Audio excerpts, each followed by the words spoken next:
এই রমজান আমাদের সামনে চলে এসেছে। আজ আমরা আলোচনা করব ইনশাআল্লাহ কিভাবে প্রস্তুতি গ্রহণ করলে আমাদের আসন্ন রমাদানকে আমরা সার্থক করতে পারব, আমাদের রমাদানকে আমরা অর্থবহ করতে পারব, রমাদান আমাদের জন্য তৃপ্তিদায়ক হবে, রমাদান আমাদের বহুবিধ আমল দিয়ে সাজাতে পারব কিভাবে প্রস্তুতি গ্রহণ করলে। আল্লাহ সুবহানাহু ওয়া তাআলা কোরআনে কারিমে বলেছেন, ওয়ালাউ আরাদুল খুরুজ লা আ'আদ্দু লাহু উদ্দাহ। তাবুকের যুদ্ধে নবী সাল্লাল্লাহু আলাইহি সাল্লাম যখন যাওয়ার নির্দেশ দিয়েছেন, মদিনায় থাকা কিছু মুনাফিক তারা সেখানে অংশগ্রহণ করে নাই এবং দুর্বল আপনার কিছু মানুষ মুসলমানদের মধ্যে কেউ কেউ তারা ব্যক্তিগত দুর্বলতার কারণেও তারা যেতে পারেননি। তারা অবশ্য পরে তওবা করেছেন, আল্লাহ তাদের ক্ষমাও ঘোষণা করেছেন, কিন্তু মুনাফিকরা তারা নানা মিথ্যা অজুহাত দিয়েছে যে তারা এই জন্য যেতে পারেনি, ওজন্য যেতে পারেনি, তারা যেতে চেয়েছিল।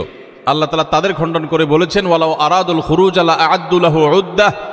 মুনাফিকরা যারা তাবুক যুদ্ধের যায়নি তারা এখন নানা অজুহাত এবং খোঁড়া যুক্তি দাঁড় করাচ্ছে যে আমরা এই জন্য যাইনি, ওই জন্য যাইনি, না হলে আমরা যেতাম। আল্লাহ বলেছেন যে তারা যদি যাওয়ার সদিচ্ছা রাখতো তাহলে আগে থেকে তারা প্রস্তুতি নিত, তাদের প্রস্তুতি দেখে বোঝা যেত যে তাদের যাওয়ার সদিচ্ছা আছে কি নাই। যেহেতু তারা আগে থেকে কোনো প্রস্তুতি নেয় নাই, তাহলে বোঝা গেল তাদের যাওয়ার কোনো সদিচ্ছা ছিল না। এই আয়াত থেকে বোঝা যায় রমাদান আসছে, আমরা রমাদান মাসে ইবাদত বন্দেগী নেক আমল যদি করার সদিচ্ছা থাকে তাহলে আগে থেকে আমাদের প্রস্তুতি দেখে বোঝা যাবে যে আমাদের রমজানে ইবাদত করার নিয়ত আছে না নাই। সম্মানিত উপস্থিতি, আমরা সাধারণত রমাদানের প্রস্তুতি নেই কিভাবে? যারা মুদি দোকানদার তারা তাদের দোকানে চিনি, বেগুন, যারা শাকসবজির ব্যবসা করেন অথবা যাদের কাছে ফ্রিজ আছে তারা কাঁচামরিচের দাম বেড়ে যাবে, সবজি কিছু কিছু বেড়ে যাবে, এগুলো সরায় রাখেন। তারপরে যে সমস্ত জিনিসপত্রের দাম বাড়তে পারে, খেজুর, ছোলা, চিনি, এগুলো তেল, এগুলো সব সরায় রাখেন, কারণ রমাদান আসলে ক্রাইসিস তৈরি হতে পারে, তখন সেগুলো বাহির করে অধিক মুনাফা করবেন। অনেক দোকানদারের রমজানের প্রস্তুতি হলো কিভাবে মানুষকে ঠকায়া টাকা কামাই করবেন সেই বন্দোবস্ত করা, এটা হলো তার রমজানের প্রস্তুতি। আর আমরা যারা ঠিক ঠিক বলতেছি আমাদের অনেকের রমজানের প্রস্তুতি হলো রমজান আসছে সেজন্য আমরা বেশি বেশি করে ছোলা, চিনি, বেগুন, বেসন, আমাদের খেজুর, যত রকমের তেল ইত্যাদি খাদ্য ভোজ্য পণ্য আছে সেগুলো সব কিনে বাসায় স্তূপ করে ফেলি, কারণ রমজান আসতেছে, আমাদের প্রচুর খাইতে হবে। খাওয়ার মাস আসতেছে, যে মাসে সকালে আপনার ইফতারে, সাহারিতে, রাতে, তারাবির আগে, তারাবির পরে নানা সময় আমাদের শুধু খাইতে থাকতে হবে, যেহেতু অনেক বেশি খাওয়া লাগবে। এই জন্য আমাদের রমজান আসলে প্রস্তুতি হয়, এই সমস্ত খাবার আইটেম কিনতে কিনতে আমরা অস্থির থাকি, ঠিক না বে ঠিক? এই হলো আমাদের রমজানের প্রস্তুতি, অথচ এটা রমজানের আসল প্রস্তুতি না। রমজান তো খাওয়ার মাস না ভাই, রমজান তো ইবাদতের মাস, কিন্তু আমাদের আচরণ দেখে মনে হয় এটা খাবারের মাস আসছে। আমাদের সংশ্লিষ্ট ডিপার্টমেন্টগুলো নাজেহাল তাদের অবস্থা হয়ে যায়, তারা অস্থির এবং ব্যাকুল হয়ে যায় যে কিভাবে বাজার নিয়ন্ত্রণ করবেন। প্রতি বছর বাজারে দেখা যায় ক্রাইসিস সৃষ্টি হয়, কারণ এত খাওয়া খায় মানুষ যে রমাদানের আগে রীতিমতো আলাদা অতিরিক্ত আমদানি করেও বাজার নিয়ন্ত্রণ করা যায় না, অথচ মানুষ দেশে আগে যেগুলো ছিল রমজানের সেগুলোই আছে, কিন্তু এত পরিমাণ খাই আমরা যে রীতিমতো টান পড়ে যায়, রমাদানের উদ্দেশ্যটাই ব্যাহত হয়। ভাইরা আমার, তো খাবারের প্রস্তুতি নেওয়া, খাদ্য মজুত করা, খাদ্য কেনাকাটা করে স্তূপ দেওয়া, এটা রমাদানের প্রস্তুতি না। রমাদানের আসল প্রস্তুতি কি? আজ আমরা সেরকম কিছু প্রস্তুতির কথা আপনাদেরকে শোনাবো ইনশাআল্লাহ তাআলা। ভাইরা আমার, রমাদানের প্রস্তুতির অংশ হিসেবে আমাদের পূর্বসূরি সোনালী যুগের স্বর্ণ মানব সালাফে সালেহীন তারা রমাদানের 6 মাস আগে থেকে প্রস্তুতি গ্রহণ করা শুরু করতেন, যে রমাদান আসছে, আমাকে ইবাদতবন্দি করতে হবে। মানসিক প্রস্তুতি নিতেন, অপেক্ষা করতেন, প্রহর গুনতেন, ক্ষণ গণনা শুরু করতেন, দিন গণনা শুরু করতেন যে কখন রমাদান আসবে আর কখন আমরা ইবাদতবন্দি করব। আর আমাদের অবস্থা হলো আমরা অপেক্ষায় থাকি যে চাঁদ উঠলে শুরু করব, চাঁদ দেখা গেলে তখন এবার আমরা কোরআন তেলাওয়াত, জিকির, আজকার, ইবাদতবন্দি শুরু করব। ভাইরা আমার, দাঁড়ায় থাকা একজন মানুষ দ্রুততার সাথে হঠাৎ করে খুব জোরে দৌড় দেওয়া শুরু করতে পারে না। দাঁড়ানো থেকে আগে হাঁটা শুরু করে, এরপর একটু গতি বাড়ায়, তারপরে অনেক স্পিড মানুষ দেয়। একটা গাড়ি যখন দাঁড়ানো থাকে, ওই দাঁড়ানো গাড়িটাকে হঠাৎ করে 100 মাইল স্পিডে চালানো যায় না। আগে 10, 20, 30 স্পিডে চালাইতে হয়, এরপর আস্তে আস্তে উঠাইতে উঠাইতে 100, 150 পর্যন্ত উঠাইতে পারে। আপনি দাঁড়িয়ে আছেন, ইবাদত বন্দেগী করছেন না, অপেক্ষা করছেন রমাদান আসবে, তখন আপনি দিবেন দৌড়, একেবারে আমল করে শেষ করে ফেলবেন। যারা রমজানের চাঁদ উঠার জন্য অপেক্ষা করে, যে চাঁদ উঠলে কোরআন তেলাওয়াত শুরু করব, চাঁদ উঠলে জিকির আজকার শুরু করব, চাঁদ উঠলে দোয়া দুরূদ শুরু করব, রোজা শুরু করব, নফল নামাজ শুরু করব, দান সাদেকা শুরু করব, এদের বেশিরভাগ মানুষের অবস্থা হলো রমজান দেখতে দেখতে চলে যায়, তার ইবাদত আর করা হয় না। এই জন্য রমজানের আগে থেকেই যে আমলগুলো আপনি রমাদানে করবেন তার রিহার্সেল করতে হয়, প্রস্তুতি নিতে হয়। তো যে প্রস্তুতিগুলো আমাদের রমাদানকে অর্থবহ করতে পারে, ইবাদত বন্দিগি দিয়ে সাজাতে পারি, আমরা সমৃদ্ধ করতে পারি, এবং যেই রমাদানটা আমার জীবনে যতগুলো রমজান আসছে তার মধ্যে এটা একটা স্পেশাল রমাদান হবে, এই রমজানকে আমি অন্য রমজান থেকে পার্থক্য করতে পারবো, এই রমাদান আমার জন্য অনেক তৃপ্তিদায়ক হবে, এই রমাদান যাওয়ার পরে আমার মনে হবে যে আলহামদুলিল্লাহ এই বছর আমি আল্লাহকে মন ভরে প্রাণ ভরে ইবাদত করতে পেরেছি, তাকওয়া চর্চা করতে পেরেছি, আমার ভালো লাগা কাজ করবে, আমার দিল গাওয়াহ এবং সাক্ষ্য দিবে। সেই রকম রমাদান কাটাতে হলে আপনাকে রমাদানের আগে থেকে অনেকগুলো প্রস্তুতি নিতে হবে। প্রস্তুতি নম্বর এক নম্বর প্রস্তুতি হলো আমাদের রমাদানের আগ পর্যন্ত, এই যে গত রমজান থেকে এই রমাদান পর্যন্ত বা জীবনের শুরু থেকে এই পর্যন্ত যত পাপাচার আমরা করেছি, যত গুনাহ করেছি, যত অন্যায় করেছি, রমজানে ইবাদত বন্দিগির প্রস্তুতির অংশ হিসাবে সেই গুনাহ এবং পাপাচারগুলো থেকে আল্লাহর কাছে মাপ চাইতে হবে, ইস্তেগফার করতে হবে, ক্ষমা প্রার্থনা করতে হবে, বলতে হবে মাবুদ আমি যে অপরাধী, আমি যে পাপিষ্ঠ, কত গুনাহ করেছি, কত অন্যায় করেছি, তোমার কাঠগড়ার আসামি আমার নামে বহু মামলা হয়ে আছে। এত অপরাধ করার পর রমাদানে যখন আল্লাহ তাআলা রহমত, বরকত, মাগফিরাত, নাজাত, বহুবিধ কল্যাণ তার বান্দাদেরকে দিবেন, পাপিষ্ঠরা তো সাধারণত আল্লাহর এই রহমতগুলো থেকে বঞ্চিত হয়। তো আল্লাহ আমার গুনাহ খাতাগুলো যেগুলো আগে ছিল সেগুলো সব মাফ করে আমার রমাদানে তোমার যে রহমত বরকত নাজিল হবে সেটার জন্য আমাকে একটু উপযোগী করে দাও, আমি যেন পাপিষ্ঠ হয়ে তোমার রহমত থেকে বঞ্চিত না হই। এখন থেকে সেই দোয়া করা, সেই চোখের পানি ফেলা, ইস্তেগফার করা, এটা রমজানের প্রস্তুতির অংশ। মক্কার ইমাম শেখ আব্দুর রহমান আস-সুদাইস হাফিজাহুল্লাহ, তার কাছে কিছু যুবক, সৌদিয়ান কিছু যুবক একবার যে বললেন যে আমরা প্রতি বছর রমজান আসার আগেই প্রস্তুতি নেই মানসিকভাবে যে আমরা এবার রমজানে অনেক ইবাদত বন্দেগী করব, কোরআনটা খতম দিব, 5 ওয়াক্ত নামাজ 1 ওয়াক্ত আমরা ছাড়বো না, রমজান আসলে আমরা অনেক ভালো ভালো কাজ করব, আমরা এগুলো পরিকল্পনা করি। কিন্তু দুঃখের বিষয় হলো দেখতে দেখতে রমজানটা চলে যায়, শেষের দিকে আফসোস হয় এবং একটু খারাপ লাগা কাজ করে, এবং দিন শেষে রমাদান পার হয়ে যায় এবং আমরা আবার অপেক্ষা থাকি, ঠিক আছে তাহলে পরের বছর করব। এভাবে রমজানে আর ইবাদতের তৌফিক হয় না। এত চেষ্টা করি, এত নিয়ত করি, কিন্তু আসলে না, ওই কোরআনটাও ভালো করে খতম দিতে পারি, খতম দিলেও কোনো রকম খতম হয়, সুন্দর করে পড়া হয় না, ধীরস্থিরতার সাথে তেলাওয়াত করা হয় না, নামাজটা ঠিক মতো পড়া হয় না, কোনো ফাঁক দিয়া তারাবি মিস হয়ে যায়, আমার গুনাহ হয়ে যায়, আমি ভালো থাকতে চাই কিন্তু রমাদান ইবাদত করার তৌফিকটা হয় না। কেনই অবস্থা হয় আপনি আমাদেরকে একটু নসিহত করেন। তখন শেখ সুদাইস হাফিজাহুল্লাহ তিনি তাদেরকে বলেছিলেন যে আমার মনে হয় রমজান যখন শুরু হয়, আল্লাহর অবারিত রহমত যখন ঢেকে ফেলে ইমানদারদেরকে, যারা নিজের পাপাচারে, নিজের কৃতকর্মে, নিজের অপরাধে, নিজের গুনাহের কারণে আল্লাহর রহমত থেকে বহু দূরে সরে গেছে, তারা আল্লাহর রহমতের উপযুক্ততা হারিয়ে ফেলেছে। সেই উপযুক্ততা হারিয়ে ফেলার কারণেই আমরা অনেকেই ইবাদত করতে চাই কিন্তু বেটে বলে হয় না। আমরা অনেক চিন্তা করি, অনেক কিছু করব, কিন্তু হয়ে ওঠে না, রমজানটা চলে যায়, কপাল পোড়া হয়ে যায়। রমজানে যদি ইবাদত করতে না পারেন তো এটা শুধু শখের ব্যাপার না, রমজানে ইবাদত করতে না পারলে তো স্বয়ং নবী সাল্লাল্লাহু আলাইহি সাল্লাম এবং জিবরিলের বদদুয়ার ভাগীদার হবেন। বাউদামান আদরাকা রমাদান ফালাম ইগফারলাহ ওয়ালাম ইগফারলাহ, যে ব্যক্তি রমজান পেল অথচ তার রমজানের গুনাহ খাতাগুলোকে মাফ করাইতে পারলো না, আল্লাহর রহমতের ভাগীদার হতে পারলো না, এ তো কপাল পোড়া, এ ধ্বংস অনিবার্য। তাহলে আমরা আল্লাহর রহমত থেকে বঞ্চিত হই, ধ্বংসের দ্বারপ্রান্তে চলে যায়। রমাদানে কত মানুষকে আল্লাহ মাফ করেন, আমি কপাল পোড়ার মতো সেই জায়গায় দাঁড়ায় আছি। আগে যা ছিলাম রমজানে তাই, একটু রোজা রাখলাম, একটু ইফতার করলাম, একটু সাহারি খেলাম, একটু তারাবি টুকটাক পড়লাম, বাস এ হলো আমার রমজান। রমজান চলে যায়, আমার চোখের পানি আসে না, আমার দোয়া আসে না, আমার কান্নাকাটি আসে না, আমার ক্ষমা প্রার্থনা আসে না, আমার তওবা আসে না, আমার ইস্তিগফার আসে না, আমার জীবনটা পরিবর্তন হয় না, আমার সংশোধন হয় না, আমার আত্মশুদ্ধি হয় না, আমি কপাল মতো পড়ার মতো পড়ে থাকি। এর অন্যতম প্রধান কারণ হলো যে আমি সারা বছর পাপাচার করে আল্লাহর রহমত থেকে এত দূরে সরে গেছি যে রমাদানের আল্লাহর এই রহমতের উপযুক্ততা আমার হারিয়ে ফেলেছি। এই জন্য শেখ সুদাইস তাদেরকে বলেছিলেন, আমার মনে হয় আমাদের গুনাহ এবং পাপাচারের কারণে আল্লাহর রহমতের উপযুক্ততা আমরা নষ্ট করে ফেলেছি। এই জন্য রমজান আসার আগে প্রস্তুতি হিসাবে আমরা আল্লাহর কাছে চোখের পানি ফেলে দোয়া করে আগের সব গুনাহগুলো মাপ চেয়ে নেই যে আল্লাহ রমজানের রহমতের উপযুক্ত হওয়ার জন্য আমার পূর্বের সব গুনাহ মাফ করে দেন, আমার হালখাতা করে দেন।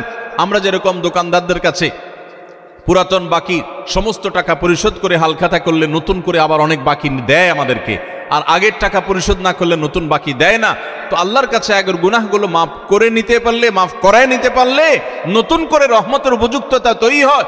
এই জন্য রমজানের প্রস্তুতির অংশ হিসেবে প্রথম প্রস্তুতির কথা বলেছি, আল্লাহর কাছে আসুন নিজের কৃত পেছনের সমস্ত গুনাহ, সমস্ত খাতা, সমস্ত ভুল, সমস্ত বিচ্যুতি, সমস্ত ত্রুটি, সমস্ত পাপাচার, সমস্ত জুলুম, যত অন্যায় করেছি, চোখের গুনাহ করেছি, মুখের গুনাহ করেছি, মোবাইলে গুনাহ করেছি, ফেসবুক ইউটিউব মোবাইল করেছি, যত গুনাহ করেছি সমস্ত গুনাহ থেকে আল্লাহর কাছে মাপ চাই এবং দোয়া করি, আল্লাহ তুমি সব গুনাহগুলো মাফ করো, তুমি আহকামুল হাকিমিন, তুমি গফুরুর রহিম, তুমি সবকিছু করতে পারো। রমজান আসছে, প্রতিবারই আমার রমজান দেখতে দেখতে চলে যায়, ইবাদত করতে পারি না, এবার আমি তোমার রহমত পেতে চাই মাবুদ, এই জন্য তুমি আমাকে মাফ করে দাও। এই জন্য প্রথম প্রস্তুতি হলো আল্লাহর কাছে তওবা ইস্তেগফার করে নিজের গুনাহগুলোকে ধুয়ে মুছে পরিষ্কার করে রমজানের জন্য রহমতের অপেক্ষা করা চেষ্টা করব না ইনশাআল্লাহ। আল্লাহ আমাদের সবাইকে, আমরা যারা আছি, যারা শুনছি, আল্লাহ আমাদের সবাইকে আপনি রমাদান আসার আগে আগে আমাদের গুনাহগুলোকে মাফ করে আপনার রহমত থেকে দূরে সরার মতো যে সমস্ত অপরাধ করে বসে আছি আল্লাহ সেগুলো থেকে আমাদের ফিরে আসার তৌফিক দেন এবং আমাদের গুনাহ খাতাগুলো মাফ করে দেন। ভাইরা আমার, তাহলে এক নম্বর প্রস্তুতির কথা বললাম, রমজানের প্রস্তুতির অংশ হিসাবে সকল গুনাহ খাতা থেকে আল্লাহর কাছ থেকে মাপ চেয়ে নিজের প্রোফাইলটাকে ক্লিন করে ফেলবো, সব পরিচ্ছন্ন করে ফেলবো, নতুন করে হালখাতা করে রমজানের জন্য শুরু করতে পারি। তাহলে দেখবেন ইবাদতের স্বাদ পাওয়া যাচ্ছে, ইবাদতের তৃপ্তি পাওয়া যাচ্ছে, ইবাদত করতে ভালো লাগার কাজ করছে। আল্লাহ আমাকে, আপনাকে, আমাদের সবাইকে সেই তৌফিক দান করুন। দ্বিতীয় যে করণীয় আছে রমজানের প্রস্তুতির অংশ হিসাবে, সেটা হলো রমজান মাসের যে ফজিলত এবং মর্যাদা আছে, রমজান মাসের রোজার যে মাসলা মাসাইল আছে, এগুলো এখন থেকে শেখা শুরু করতে হবে। তাহলে মানসিকভাবে আপনি প্রস্তুতি নিতে পারবেন যে রমজান আসছে। আপনি রমজান শুরু হওয়ার পরে যদি এবার মাসলা শেখা শুরু করেন, তো শিখতে শিখতেই তো আপনার কয়েকদিন চলে যাবে, একটা মাস দেখতে দেখতে চলে যায়। এজন্য রমজানের প্রস্তুতির অংশ হিসাবে এখন থেকে রমজানের কি মর্যাদা, রোজার কি মর্যাদা, মানুষকে ইফতার করালে কি লাভ, রমজান মাসে গুনাহ থেকে বেঁচে থাকার অপরিহার্যতাটা কি রয়েছে, রোজা রেখে যদি আমি গুনাহ করি তাহলে রোজার কোনো লাভ নেই, উপাস থাকার মতো, এগুলো আগে থেকে জানতে হবে, শিখতে হবে, বুঝতে হবে। রমজানের ফাজাইল এবং মাসাইল, রমজানের তাৎপর্য, মাহাত্ম্য, মর্যাদা কি সেগুলো জানবো এখন থেকে, এবং করণীয় কি সেগুলো আমরা ঠিক করব। আমাদের একটা বক্তব্য ইউটিউবে আছে, রমজানের 27টি স্পেশাল আমল, বিশেষ আমল, এগুলো রমাদানের জন্য স্পেশাল। এই 27টি আমল প্রিন্ট করে বা হাতে কলমে কাগজে লিখে আপনি কোথাও টাঙায় রাখেন। এখন থেকে দেখা শুরু করেন যে 27টা আমলের সবগুলো আমি পুরো মাসব্যাপী করব, কোনোটা আমি বাদ দিব না। এখন থেকে প্রস্তুতি নেন। আপনি রমজানের পরে যদি জানতে শুরু করেন, তো জানতে জানতেই তো এক সপ্তাহ চলে যাবে, আর মানতে মানতে আরেক সপ্তাহ চলে যাবে, আপনি ইবাদত করে শান্তি পাবেন না। এই জন্য এখন থেকে রমাদানের মাসাইলগুলো, মাসলা মাসাইলগুলো, ফজিলতগুলো জানা শুরু করেন। ভাইরা আমার, যত ইবাদত আছে, যত ইবাদত আছে ইসলামে, আমার ক্ষুদ্র জ্ঞানে রমাদান এবং সিয়াম, রমজান মাস এবং সিয়াম, রোজা সম্পর্কে যত ফজিলত, যত মর্যাদা, যত মাহাত্ম্যের কথা আসছে, এত মাহাত্ম্যের কথা এতগুলো হাদিসে অন্য কোনো আমলের ব্যাপারে আর বর্ণিত হয়েছে বলে আমার জানা নেই। এই জন্য রমাদান আসছে ভাই, জীবনে আরেকটি রমাদান আমি পাবো কোনো গ্যারান্টি নাই। কত মানুষ গত রমজানে ছিলেন, এই রমজানে তারা কবরের বাসী হয়ে গেছে। এই জন্য এই রমজানটা যেন সঠিকভাবে কাটাতে পারি, সেজন্য আগে থেকে, এখন থেকে রমজানের মাসলা মাসাইল জানবেন, সেরকম বই কিনবেন, রমজানের উপযোগী বই পুস্তক কিনবেন এবং ওইরকম ওয়াজগুলো শুনবেন, আলেমদের কাছে বসবেন, মসজিদে মসজিদে আলোচনা শুরু হবে, রমজানের প্রস্তুতি শুরু হবে। আল্লাহ আমাদের সবাইকে তৌফিক দান করুন। 3 নম্বর প্রস্তুতি হলো আমাদের প্রতিজ্ঞা করতে হবে, নিয়ত করতে হবে, এইবারের রমজানে আমি আল্লাহর কাছ থেকে আমার গুনাহগুলো মাফ করাইয়াই ছাড়ব। প্রত্যেক দিন ভাইরা আমার, রমজানের প্রত্যেকটা দিন আল্লাহ তাআলা বহু মানুষকে সাধারণ ক্ষমা ঘোষণা করেন। যাই করছো বান্দা সব মাফ, সাধারণ ক্ষমা ঘোষণা করেন কিছু মানুষকে। সেই সৌভাগ্যবান মানুষগুলোর কাতারে আমি ঢোকার জন্য চেষ্টা করবই করব, এই প্রতিজ্ঞা করা, এটা হলো প্রস্তুতির অংশ। যে এইবারের রমজানকে আমি আর হেলায় হারাতে দেব না, আমি এবার রমজানে আমার গুনাহ মাফ করাই ছাড়বো, এই প্রতিজ্ঞা এখন থেকে করতে হবে ইনশাআল্লাহ।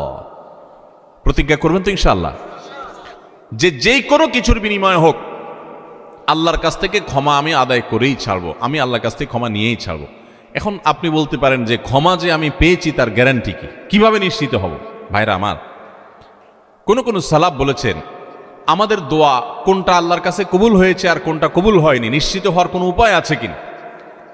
তো তারা বলেছেন যে যেই দোয়া পর, যেই কান্নাকাটির পর, যে প্রার্থনার পর, যে মুনাজাতের পর আপনার মানসিক প্রশান্তি অনুভব হয়, আপনার মনের মধ্যে এক ধরনের সুখ অনুভব হয়, তৃপ্তি অনুভব হয়, আপনার প্রশান্তির এক বাতাস বয়ে যায়, খুব ভালো লাগা কাজ করে যে আমি দোয়া করেছি, আল্লাহর কাছে চোখের পানি ফেলেছি, কান্নাকাটি করেছি, ভালো করে মনোযোগী দোয়া করতে পেরেছি।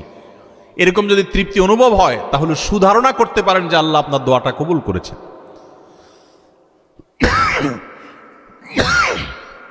ফ্যান নাই আপনাদের এখানে? ফ্যান নাই না? বাতাস বুদাস করেন না, পাকা পাকা দিয়ে না।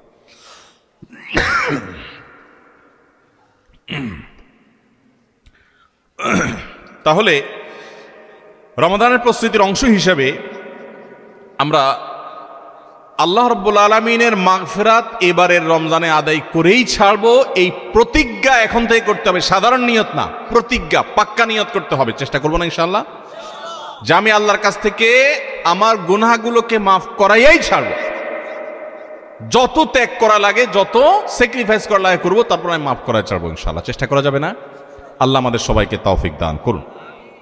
ভাইরা আমার, 4 নম্বর যে করণীয় আছে আমাদের রমজানের প্রস্তুতির অংশ হিসাবে, সেটা হলো যদি কারোর আগের রমজানের, গত বছরের রমজানের রোজা বাকি থাকে, হতে পারে কেউ অসুস্থ ছিলেন, এত বেশি অসুস্থ হয়ে পড়ছেন যে রোজা রাখতে পারেন নাই, ভাঙতি পড়ছে, অথবা মা বোনদের মাসিকের কারণে রোজা ভাঙতি পড়ে থাকতে পারে, সফরের কারণে রোজা ভাঙতি পড়ে থাকতে পারে। এই ভাঙতি রোজাগুলো এই বছরের রমজানের আগে আগে রেখে দিতে হবে। আম্মা জান আয়েশা রাদিয়াল্লাহু তাআলা আনহা তার ভাঙতি রোজাগুলো পরবর্তী রমজানের আগে আগে রেখে ফেলতেন।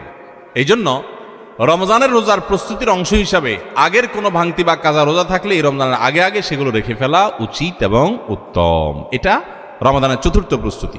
5 নম্বর প্রস্তুতি হলো নিজের অন্তরকে শিরক এবং হিংসা থেকে মুক্ত করা। আল্লাহর সাথে কোনো কাউকে, সেটা কোনো মাজারে শায়িত ব্যক্তি হোক, কোনো জীবিত ব্যক্তি হোক, কোনো কাউকে আল্লাহর সাথে অংশীদার সাব্যস্ত করা যাবে না। এই শিরক করা থেকে নিজেকে পরিচ্ছন্ন করতে হবে, তাওহীদটাকে স্ট্রং করতে হবে এবং নিজের অন্তরকে হিংসা, বিদ্বেষ, শত্রুতা এগুলো থেকে পরিচ্ছন্ন করতে হবে। আপনি যদি এগুলো থেকে পরিচ্ছন্ন করেন, এগুলো থেকে পরিষ্কার করেন অন্তরকে, তাহলে ইনশাআল্লাহ বিইذনিল্লাহ আল্লাহ তাআলা প্রতিদিন যে বহু মানুষকে সাধারণ ক্ষমা ঘোষণা করেন, আপনি আশা করতে পারেন যে আপনি সাধারণ ক্ষমার আওতায় পড়বেন। কারণ হাদিস থেকে আমরা জানি যে যারা শিরকের মধ্যে থাকে, যাদের অন্তরে মানুষের প্রতি হিংসা থাকে, শত্রুতা থাকে, তারা আল্লাহর সাধারণ ক্ষমা থেকে মাহরুম এবং বঞ্চিত থাকে। অতএব আল্লাহর সাধারণ ক্ষমার উপযুক্ত হওয়ার জন্য নিজেদের অন্তরকে এই সমস্ত গুনাহ থেকে, বিশেষ করে শিরক এবং হিংসা থেকে পরিচ্ছন্ন হতে হবে। এটা হবে রমজানের প্রস্তুতির অংশ। রমাদানে আল্লাহ রাব্বুল আলামিন প্রতিদিন অগণিত মানুষকে মাফ করে দিবেন, বহু মানুষকে আল্লাহ তাআলা মাফ করে দিবেন। যেহেতু বহু মানুষকে আল্লাহ তাআলা মাফ করে দিবেন, তো আমি তাদের মধ্যে যেন থাকি, সেজন্য আমি আমার অন্তরকে হিংসা এবং শিরক থেকে পরিচ্ছন্ন করব। 6 নম্বর প্রস্তুতি হলো বিশেষ করে সামাজিক যোগাযোগের মাধ্যম এবং আমাদের মোবাইল ফোনগুলো নিয়ন্ত্রণ করে ফেলতে হবে, যেগুলো আমাদের ইবাদত বন্দেগীর ক্ষেত্রে বড় ধরনের বাধা সৃষ্টি করে। অনেকেই আছি যে সোশ্যাল মিডিয়ার আসক্তিতে আমরা এরকম ভয়াবহ একটা পর্যায়ে, যে আমাদের ইবাদত বন্দেগীর ক্ষেত্রে সবচেয়ে বড় বাধা হলো আমাদের এই ফেসবুকের নেশা, টিকটকের নেশা, ইউটিউবের নেশা, মোবাইলের নেশা, গেমসের নেশা। অন্তত রমজান মাস উপলক্ষে আমরা আমাদের এই সমস্ত বিষয়গুলো থেকে যদি বেরিয়ে আসতে পারি, এটা হবে সবচেয়ে বড় কার্যকর পদক্ষেপ, সবচেয়ে বড় প্রস্তুতি, সবচেয়ে বাস্তবসম্মত প্রস্তুতি। যদি আপনার হিম্মত থাকে, শুনেন, নেকামল করার জন্য কিছু বুকের বল লাগে, মেরুদণ্ড লাগে, এগুলো সবাই পারে না। এগুলোর জন্য সৎ সাহস লাগে। ইমানদার যুবক, আমার জীবনটা শেষ হয়ে যাচ্ছে, হেলায় পেলায় যা খুশি তা করে জীবনটা পার করে ফেলছি, এই মোবাইল স্ক্রিনের পিছনে আমার পুরো জীবনটা বরবাদ করে ফেলছি, আর কত? আলাম ইয়ানি লিল্লাযীনা আমানু আন তাখশা কুলুবুহুম লিযিকরিল্লাহ। আল্লাহ বলেছেন, আল্লাহর স্মরণে অন্তর বিগলিত হওয়ার মতো সময় কি ইমানদারদের এখনো আসেনি? যুবক ভাই আমার, সালহাতু সঙ্গে বুদি দিল খারাস আজ মুদে এক জামানা খাকে বাস। বহু বছর তো পাথর হয়েছিলে। আসুন এই রমাদানটা একটু মাটি হয়ে দেখি, একটু চোখের পানি ফেলে দেখি, একটু কান্নাকাটি করে দেখি। সোশ্যাল মিডিয়ার মজা তো বহু লুটেছেন, এবার আসন্ন রমাদানকে কেন্দ্র করে আসুন সোশ্যাল মিডিয়া থেকে নিজের আইডি, নিজের প্রোফাইলটাকে ডিঅ্যাক্টিভ করে ফেলান। 1 মাসের জন্য, মরে যাবেন না, একটু কষ্ট হবে, বন্ধু বান্ধবের সাথে বিচ্ছিন্ন হয়ে যাবেন, কিচ্ছু আসবে যাবে না। আমি আল্লাহর শপথ করে বলতে পারি, যদি সৎ সাহস করে এগুলো ডিলিট করে ফেলতে পারেন, পুরো অ্যাপ আইডি যদি ডিঅ্যাক্টিভ করে ফেলতে পারেন, অ্যাক্টিভিটি যদি বন্ধ করে ফেলতে পারেন, 1টা মাসের জন্য যদি আপনি নিয়ন্ত্রণ করতে পারেন নিজেকে, দেখবেন মাস শেষে আপনার অবর্ণনীয় এক তৃপ্তি এবং ভালো লাগা কাজ করছে। এই জন্য সৎ সাহস করতে হয়, হিম্মত করতে হয় যে আসন্ন রমাদানে আমার ইবাদতে বড় বাধা হলো আমার এই ফোনের নেশা, মোবাইল টিপাটিপির নেশা, সো আমি এটা থেকে বেরিয়ে আসব।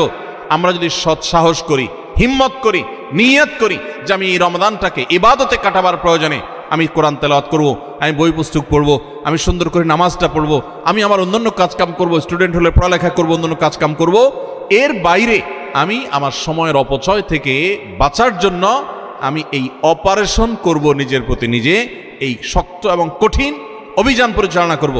যদি আমরা নিয়ত করি, আল্লাহ তাআলা আমাদেরকে সাহায্য করবে। নিয়ত করা যাবে না ইনশাআল্লাহ? আল্লাহ আমাদের সবাইকে এই নিয়ত করার মতো সৎ সাহস দান করুন। আমি সেই যুবক দেখার সৌভাগ্য অর্জন করেছি, যেই যুবক রমাদানের শুরুতেই মোবাইল থেকে এরকম অ্যাপ ডিলিট করে ফেলে দেয়, ইবাদতের জন্য নিজেকে প্রস্তুত করে। ভাইরা আমার, বন্ধুবান্ধব অনেক কথা বলবে, হাসাহাসি করবে, কিয়ামতের ময়দানে এই হাসাহাসি করা মানুষগুলো আপনার কোনো কাজে আসবে না। আপনার আল্লাহর সামনে আপনাকে জবাবদিহি করতে হবে। রমাদান পেয়ে ইবাদত করতে পারলেন না, জবাবদিহি করা লাগবে। সো আমরা আমাদের ইবাদতে যে সমস্ত বাধা বিপত্তি আছে সেগুলো বিশেষ করে সোশ্যাল মিডিয়া এবং মোবাইল নিয়ন্ত্রণ করব ইনশাআল্লাহ, চেষ্টা করব না ইনশাআল্লাহ।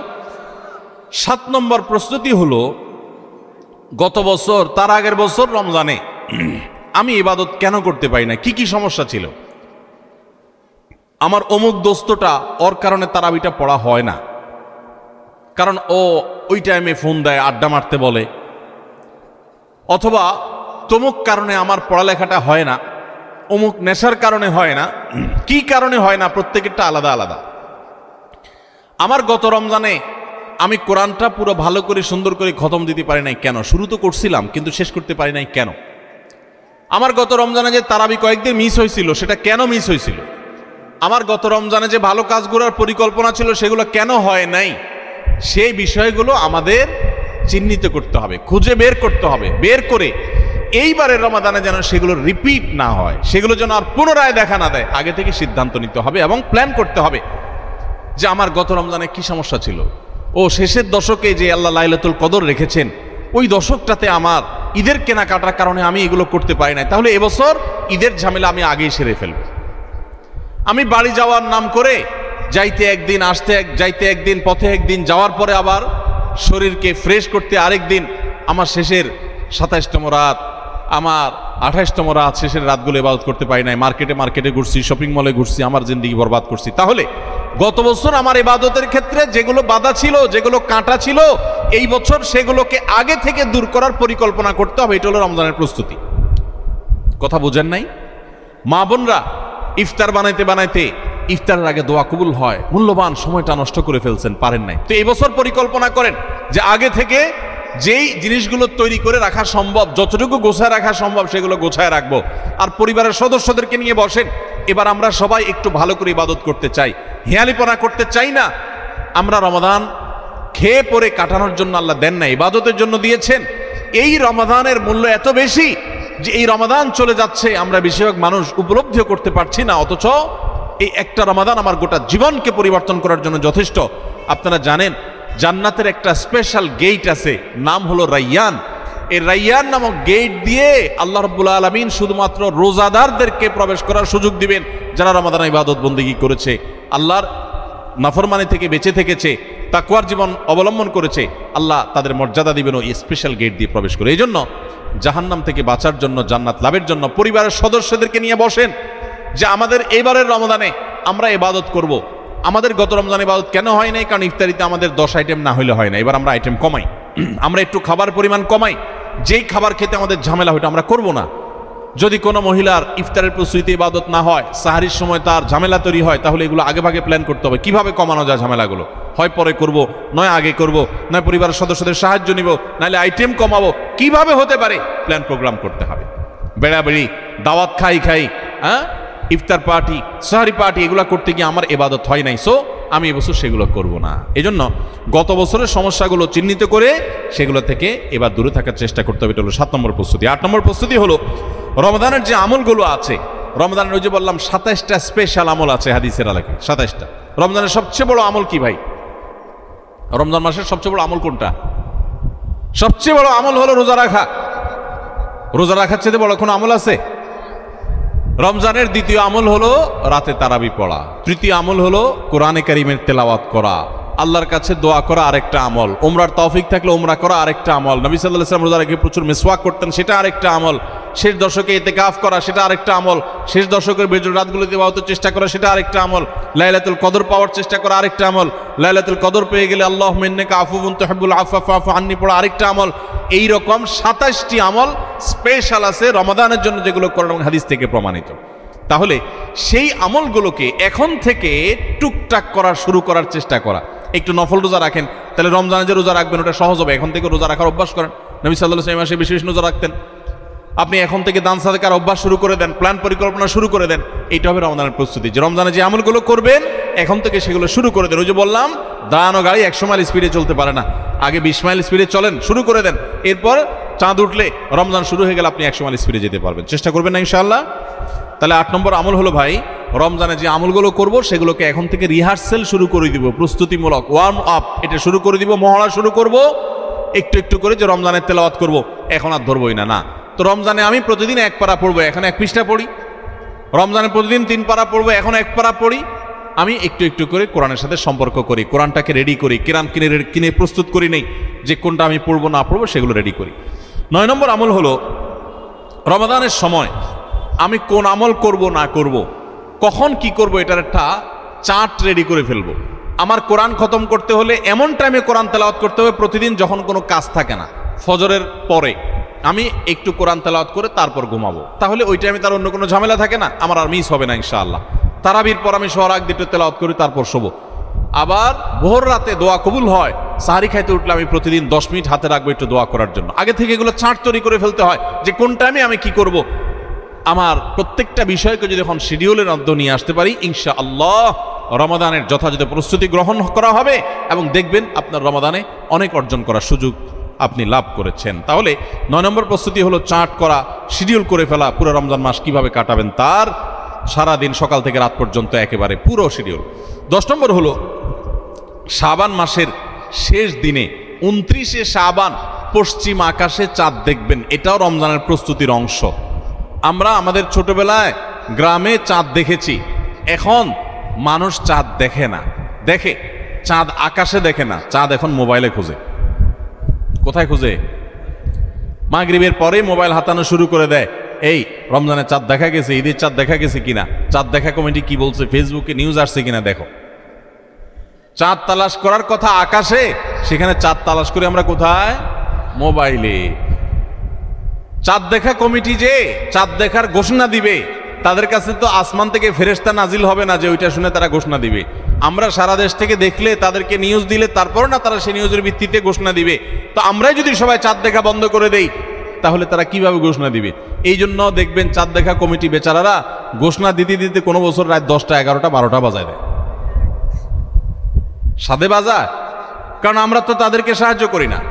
মনে রাখবেন রমজানের চাঁদ অন্য যে কোনো আরবি হিজরি মাসের চাঁদ যদি আপনি খোঁজেন পশ্চিম আকাশে, দেখেন আর না দেখেন, আপনি একটু তালাশ করেন, চেষ্টা করেন, যদি চাঁদ দেখার চেষ্টা করেন তাহলে আপনি চেষ্টা করার কারণে সওয়াব পাবেন, সুন্নাত একটা জিন্দা করার সওয়াব পাবেন। আর চাঁদ যদি দেখতে পান তাহলে দোয়া পড়বেন, আল্লাহুম্মা আহিল্লাহু আলাইনা বিল ইয়ুমনি ওয়াল ঈমান ওয়াস সালামাতি ওয়াল ইসলাম রব্বি ওয়া রাব্বুকাল্লাহ।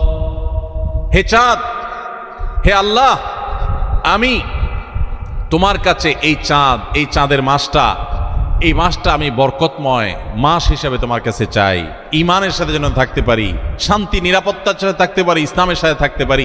এরপর চাঁদকে লক্ষ্য করে বলা, হে চাঁদ, তোমার এবং আমার সৃষ্টিকর্তা এক আল্লাহ, তোমারও রব আল্লাহ, আমারও সৃষ্টিকর্তা আল্লাহ।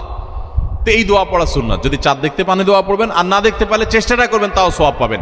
এই জন্য শাবানের 29 তারিখে পশ্চিম আকাশে চাঁদ তালাশ করবো তো ইনশাআল্লাহ।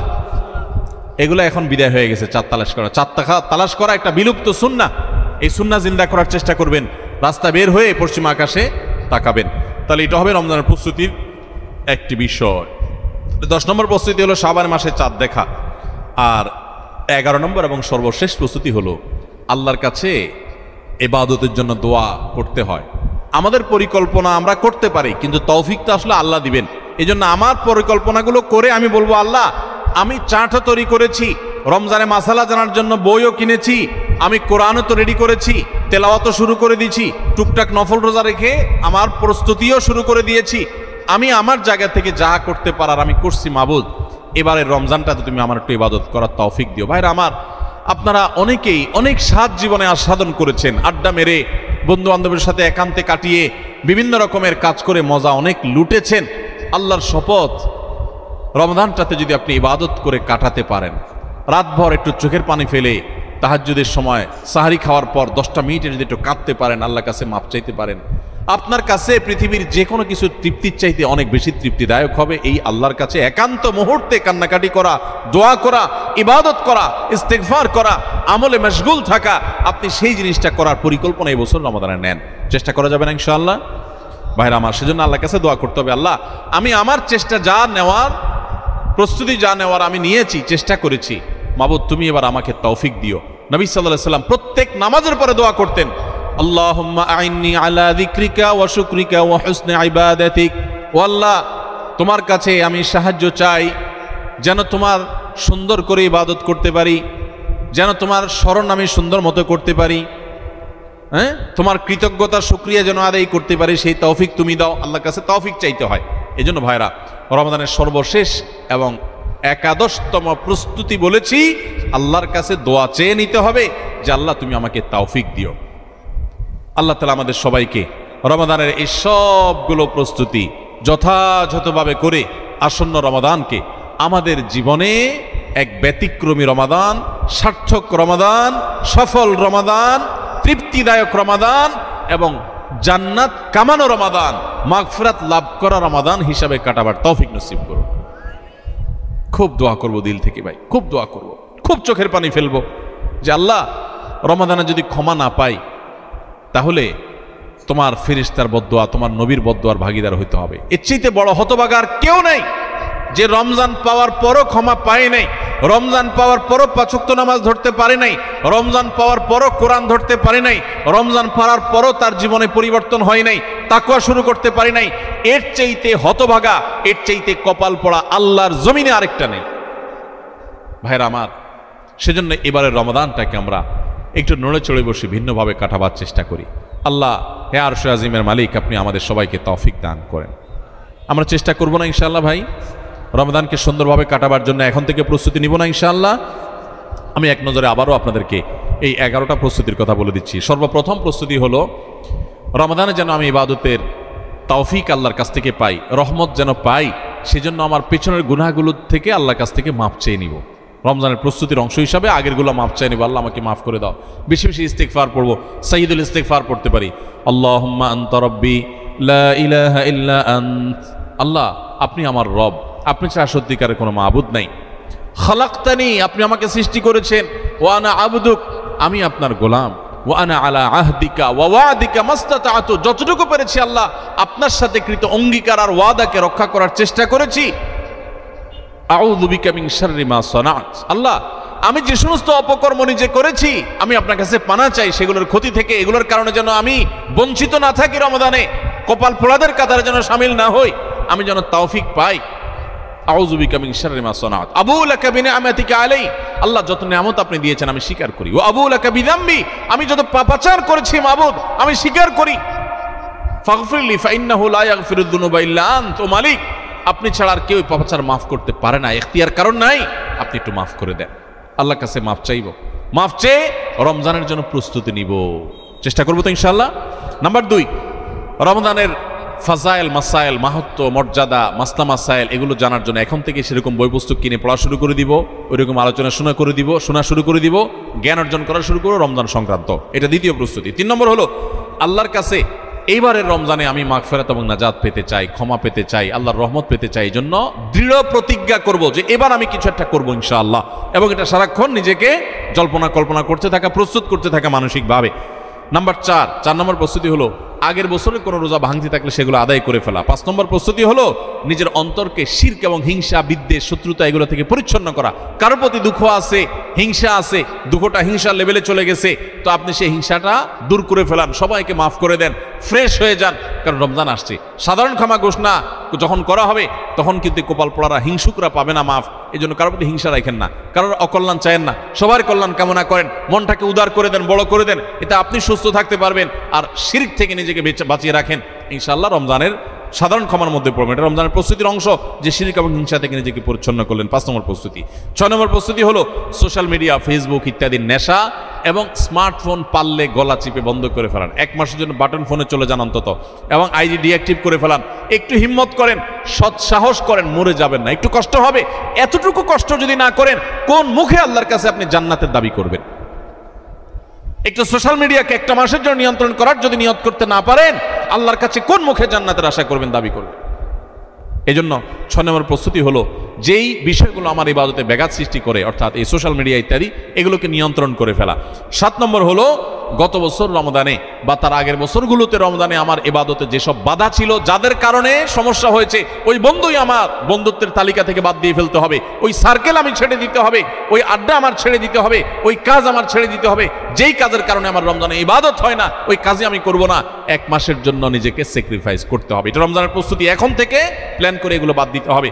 এবং 7 নম্বর 8 নম্বর হলো যে রমজানের যে আমলগুলো আছে সেগুলো এখন থেকে একটু একটু করে শুরু করা। কোরআন তেলাওয়াত এখন থেকে শুরু করে দেন, রোজা এখন থেকে, নফল রোজা শুরু করে দেন, এখন থেকে তাসবিহ তেলাওয়াত শুরু করে দেন, এখন থেকে দোয়া দুরূদ শুরু করে দেন, তাহলে রমজানে বেশি করে করতে পারবেন। আর যদি তখন করবেন বসে থাকেন, করা আর হবে না।